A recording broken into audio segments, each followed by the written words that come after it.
दोस्तों स्वागत है आप लोग के बीच आरवीएस टीचिंग पे। आज आरवीएस टीचिंग पे आप लोग के बीच पुनः कल मैं 6 प्रकार बता दिया था अलैंगिक जनन का।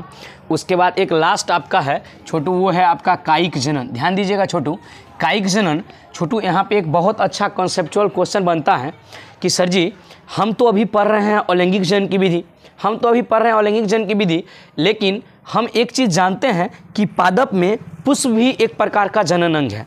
छोटू आप लोग जब बचपन में पढ़े होंगे तो आपको बताया गया होगा कि छोटू पुष्प जो होता है ना वो पादप का प्रमुख जनन अंग होते हैं। तो छोटू जब पुष्प पादप का प्रमुख जनन अंग होता है तो हम जानते हैं कि जो ही मेल गेमिट और फीमेल गेमिट मिलते हैं तो उसे हम लैंगिक जनन की विधि कहते हैं। जब पुष्प पाया जाता है तो हम ये भी पढ़ के आए हैं कि परागन की प्रक्रिया होती है, पर परागन की प्रक्रिया होती है और स्वपरागन की प्रक्रिया होती है। तो जब पर परागन की प्रक्रिया और स्वपरागन की प्रक्रिया होती है तो उसमें मेल गेमिट एवं फीमेल गेमिट दोनों मिलते हैं।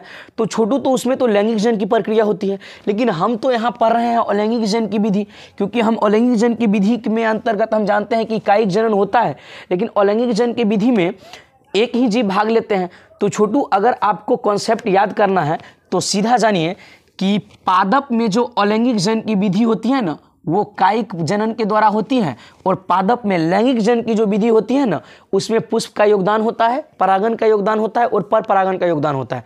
लेकिन अगर कायिक जनन की बात किया जाए तो कायिक जनन में न ही नर का योगदान होता है न ही मादा का योगदान होता है, शरीर के कोई बाहरी भाग का योगदान होता है या शरीर के कोई कायिक भाग का योगदान होता है।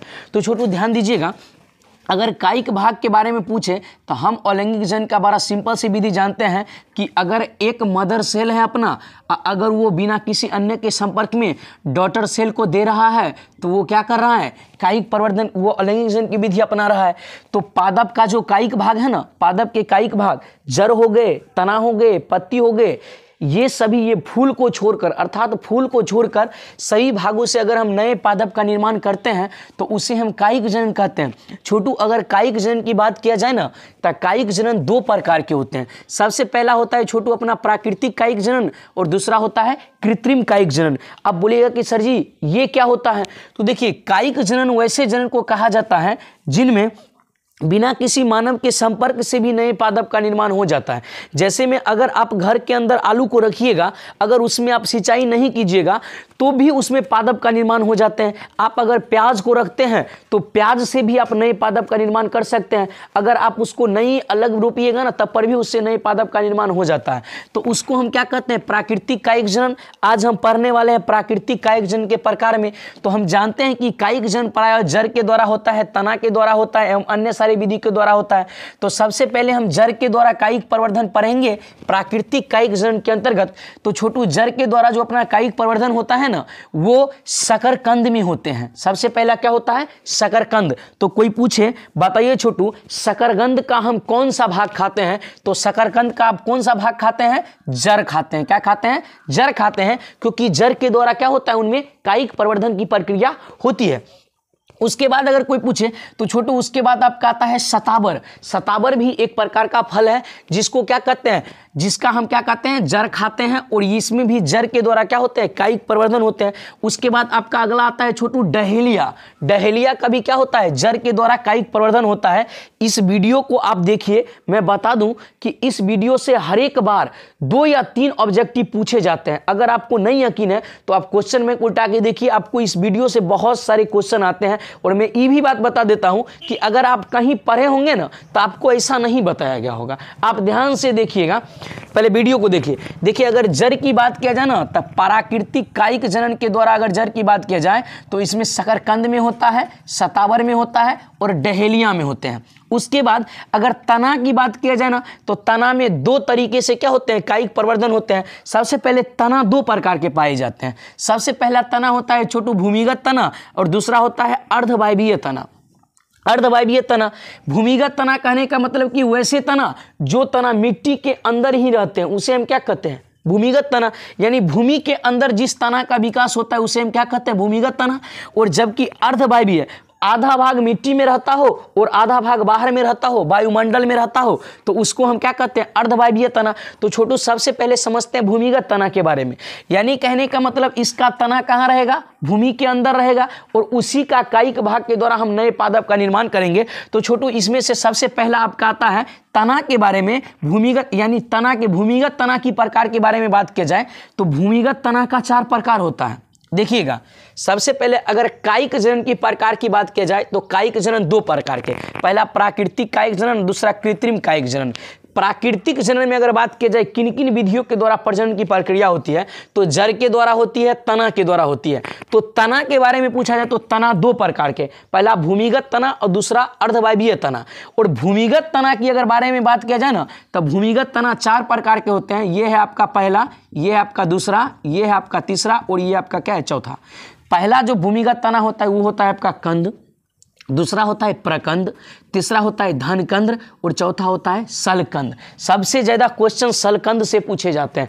देखिए छोटू, अगर इसके बारे में बात किया जाए कंद, तो कंद के द्वारा यानी तना में कंद के द्वारा किस पादप में अलैंगिक जनन की कायिक विधि के द्वारा जनन होती है, तो क्या बोलिएगा, आलू। आलू का कौन सा तना हम उपयोग करते हैं, कंद। क्या करते हैं, कंद। आप जिस आलू को खाते हैं वो तना है, वो क्या है छोटू, तना है। और वो क्या करते हैं, नए पादप का निर्माण करते हैं और उस तना का नाम क्या है छोटू, कंद। क्या नाम है, कंद।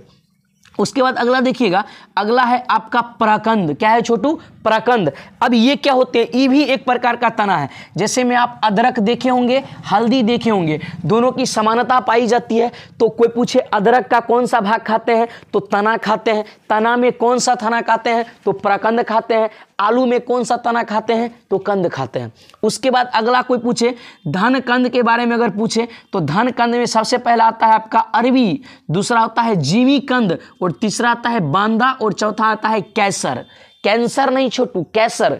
कैसर भी एक प्रकार का पादप है। उस पे क्या होते हैं, धन कंद यानी एक तना का प्रकार है। इस तना के प्रकार के द्वारा क्या किया जाता है, नए पादप का निर्माण किया जाता है। उसके बाद ये तो क्वेश्चन बार बार पूछा जाता है कि बताइए छोटू प्याज किसका उदाहरण है। प्याज जो होते हैं वो किसका उदाहरण है, तो प्याज आपका सलकंद का उदाहरण है। किसका उदाहरण है, सलकंद का उदाहरण है। तो यहां से याद रखिएगा प्याज एवं लहसुन किसका उदाहरण है, सलकंद का उदाहरण है। और इसको भी याद रख लीजिएगा रजनीगंधा, ये तीनों किसका उदाहरण है, सलकंद का। और ये सब किनके प्रकार है, भूमिगत तना के। अर्थात भूमिगत तना किसके द्वारा कायिक प्रवर्धन करता है, तना के द्वारा। उसके बाद आते हैं अर्धवायवीय तना। अर्धवायवीय तना के अंतर्गत अगर आप देखते हैं तो इसका आधा भाग मिट्टी में रहता है और आधा भाग वायुमंडल में रहते हैं। तो इसमें से सबसे पहला आता है ऊपरी भूस्तरीय तना, दूसरा आता है आंतरिक भूस्तरीय तना और तीसरा आता है भूस्तरीय तना और चौथा आता है भूतारिका तना। देखिएगा, सबसे पहला जो आपका भूस्तरीय तना आता है वो आता है दूब घास। आप देखे होंगे दूबी को देखे होंगे। अगर आप आधा भाग को अगर भी बाहर कहीं पे फेंक देते हैं ना तो वो प्राकृतिक रूप से नए पादप का निर्माण कर लेता है छोटू।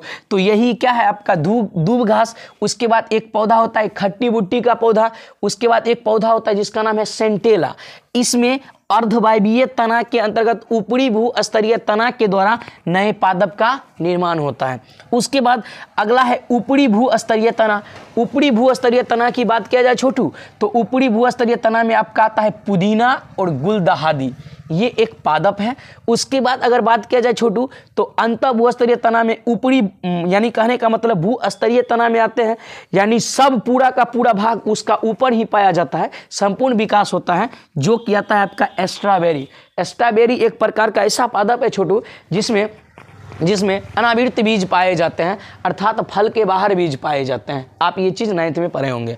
उसके बाद आपका आता है भूस्तरीय तना, यानी संपूर्ण तना कहाँ रहता है, जल में रहता है, जिसको हम क्या कहते हैं छोटू, जलकुंभी। क्या कहते हैं, जलकुंभी। तो छोटू मिलते हैं नेक्स्ट वीडियो में, तब तक के लिए लाइक करें, सब्सक्राइब करें, शेयर करें। और मैं आपको बता दूं मेरे वीडियो को ज़्यादा से ज़्यादा शेयर करें, इससे आपको भी लाभ है, हमको भी लाभ है। तो छोटू अगर आपका एक सब्सक्राइब और एक शेयर हमारे लिए बहुत ही महत्वपूर्ण रखता है तो छोटू वीडियो को लाइक कर दीजिए, सब्सक्राइब कर दीजिए, क्योंकि आपके लिए बहुत कीमती समय निकाल कर मैं वीडियो बनाता रहता हूँ। Best of luck.